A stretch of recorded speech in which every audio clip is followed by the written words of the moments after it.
destroyed upon in this place, for as we as your children shall arise in this last days, moving in a prophetic family, always there to be strong and to lean on. Welcome to the family. Every praise is to our God, every word of worship, come on, worship him. Oh, every praise is to our God. We sing hallelujah, hallelujah. It's to our, come on, we dance. Glory, hallelujah. It's to our God. Every praise is to our God. You are God, my Savior. God, my Savior. Come on, sing to Jesus. Come on, start to declare right now. He is our deliverer. You are, yes, He is. Oh, He is your healer. He is our deliverer. Oh, yes, He is. Yes, He is. Yes, He is. Once again, we sing every praise is to our God. Come on, we dance. Every word of worship, we wanna. Come on, dance in the presence of Jesus. Come on, start to worship His name right now. Oh, we acknowledge the presence of Jesus upon this place. As the presence of the Holy Ghost will continue to rest upon us right now. As we worship the name of Jesus. Oh, Rabasaka ya Rababasha. We worship you, Jesus. Your name is the highest. You are blessed that you are. You are blessed that you are here. Tanungin ko po kayo, sino ang Diyos mo? Hallelujah. Ka, pero may anting-anting ka rin. Sino ba talaga ang protector mo? Hinabol ako ng aso. Imbis na po sa hawakan ko, pinulot ko ang baton, sinubo ko, sumigaw ako na. Talagang may darna sa likod. Sino ang Diyos mo? You go to the mass, you go to the feast. Pero, masyado tayo naniniwala sa pamahiin. Ay, dumaan ulit na pusa. Lord, next week na lang po. Lord, online na lang po ako magsisimba. Sino ba talaga ang Diyos nyo? You read the Bible, but you still believe in horoscope. Kaya ako nakakatiwala sa horoscope. Tanungin niyo ako bakit? Bakit? Libro po kasi ako. Only God alone, wala na pong Hallelujah. Amen? Amen. Let us welcome our pastor, Jonel Imperial. Palakpakan po natin ang Diyos buhay. Jesus. Glory to the name of Jesus. Mahiyo po tayo ba in the presence of the Lord? Hallelujah. Are we excited today, Pam? I know, I believe with all my heart. Nandito tayo. Yes, we are blessed because there is a healing, there is a deliverance, there is a prophetic, but we are here only to celebrate the goodness of God. We are here only to celebrate the faithfulness of God. We are here to celebrate what we can think or imagine. He is more than enough.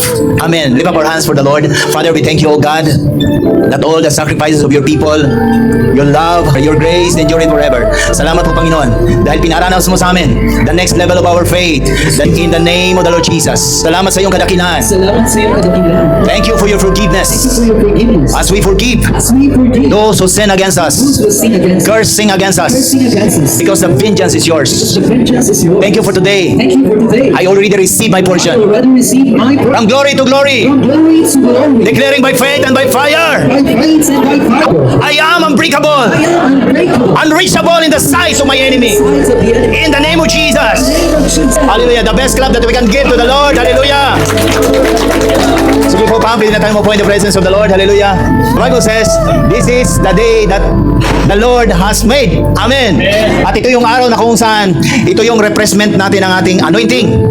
Amen. Refreshment of what God has given to us. Nire-remind lang tayo ng Panginoon na nandito tayo dahil ibinigay na ng Panginoon sa atin lahat. Amen. At lahat ng nilikha ng Panginoon, when He created this heaven and earth, everything has the capacity to produce. Everything has the capacity to multiply. Amen. That's why we are not looking for the blessing, because you are a blessing. Declare with me, I am a blessing. Blessing. That's why That's why I have the capacity I have the capacity to release the blessing. I am saved I am saved so that others may save. so that others may save. And today, And today I am enlightened I am enlightened so that others others will be enlightened. will be enlightened. The next 7 days, Next 7 days, bawal bawal ang patulog-tulog. katulog-tulog. In these last days, This last days, the harvest are plenty. the harvests are plenty. At palakpakan natin ang Diyos na buhay. Hallelujah. Sa Bisaya, kusog na palakpak. Amen, amen. by the grace of the Lord. First time namin magkakaroon ng Sunday service doon sa Inagawan. Okay, mamaya pagtapos ito, dadiretso kami doon. Amen. We are moving in prophetic. That's why we don't think about limitation. When limitation come, when challenges come, natutuwa ako dahil merong nag-testify doon sa Inagawan. Kung dati nung nag-testify siya, sabi niya, nag-testify po ako sa trials na pinagdaanan namin. Yung iba naman, nag-testify po ako sa problema na pinagdaanan namin. But the moment, later on, when they are enlightened, iba nang lumalabas sa kanilang bibig. Amen. Ang sabi nila, nagpapasalamat po ako ngayong linggo dahil meron kaming challenges na pinagdaanan.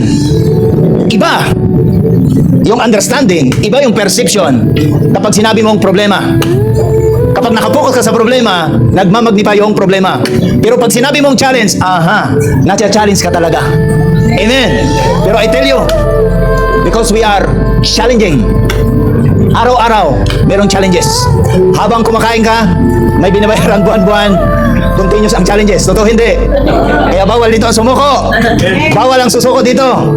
Amen. Kaya tinatawag tayo ng Panginoon, hindi lang child of God. Ito mga taga-Jawam, ang tingin ko sa inyo, soldier of Christ. Amen. Sundalo ako. Okay, sabayin si Pastor, sundalo ako. Sundalo ako. Sundalo ako. Ayan, pero pagdating ng problema, Lord, problema na naman, Lord. Hindi pa nga tapos. May problema na naman. The greater the trials, the greater the challenge, the greater the blessing. Kung gusto niya ng malaking blessing, harapin niyo ang malaking challenges. Amen. Palakpakan natin ang Diyos na buhay. That's why kapag sundalo ka, hindi mo pwedeng sabihin na bakit lalong lumalapit ako sa Panginoon, lalong dumarami ang pagsubok. Totoo naman talaga yan. Dahil the moment you are awakened, tandaan natin ito pa, the moment na tinanggap mo si Kristo, the second thing na gagawin ng Satanas, yung tinatawag na premature death. Tanong yung bakit? Dahil ayaw ni Satanas na ma-enlighten ka. Amen.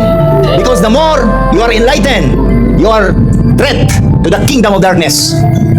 That's why the Bible says in Hosea 4:6, my people will destroy for the lack of knowledge. Knowledge is good. Pero kung ang sobrang talino, wala na sa ugali, with knowledge is good, but without character, it's useless. It brings destruction. Amen. If we gain knowledge, katulad ngayon, we gain knowledge. Amen. Enough to destroy the work of Satan for the next 7 days. But I tell you, Pam, out of that knowledge, dapat hanapin natin yung katotohanan. That's why, very important, lagi natin basahin yung salita ng Panginoon. Amen. It doesn't say na paniwalaan ko lahat ng sinasabi ni Pastor. Lahat ba ng sinasabi ni Pastor alay sa salita ng Panginoon? Kaya huwag kayong patamad-tamad. Nai-open lang natin yung Word of God on Sunday. Dapat everyday meron tayong baon. Amen. That's why lagi natin tinuturo, Pam. Lagi nating i-practice bago matulog. Meditate kahit 1 verse. Pagkagising ng umaga, huwag kagad cellphone. Meditate 1 verse. Amen. That's why pag ginawa natin yan, gawin niyo po yan, subukan niyo for the next 3 days. I tell you, Pam, magkakaroon ka ng tinatawag na prophetic dreams. Amen. You see what God meant to be in your future. That's why the Bible says, Joel 2:28, sabi sa salita ng Panginoon, that in these last days, God will pour out His Spirit. The young will prophesy, the young men and women will see vision, and the old men will dream dreams. Amen. Pag sinabing dreams, anong ibig sabihin yan, Pam? Nananaginip ka ba ng gising? In short, ibig sabihin you can prophesy your future. Ibig sabihin yung gusto mong mangyari kinabukasan, God can speak you at night. Ganun po ang nangyayari kay Jesus. That's why every night He will always depart para manalangin. Iiwanan niya yung kanyang mga disciple, ang sarap ng tulog, pero siya nananalangin. Kasi ang tunay na panalangin, resting po yan. Totoo hindi? Amen. Maraming nananalangin, pagkatapos manalangin pagkagising, okay, pagkatapos manalangin, worry pa rin. Dapat after ng panalangin, isigurado natin sa ating puso't isipan, nandyan yung peace. Nandyan yung kapayapaan. Hallelujah. Palakpakan natin ang Diyos sa buhay. Last time, ano yung topic natin? It's about conquering our fear. Amen. When it comes to conquering our fear, ang dami nating natutunan. Hallelujah.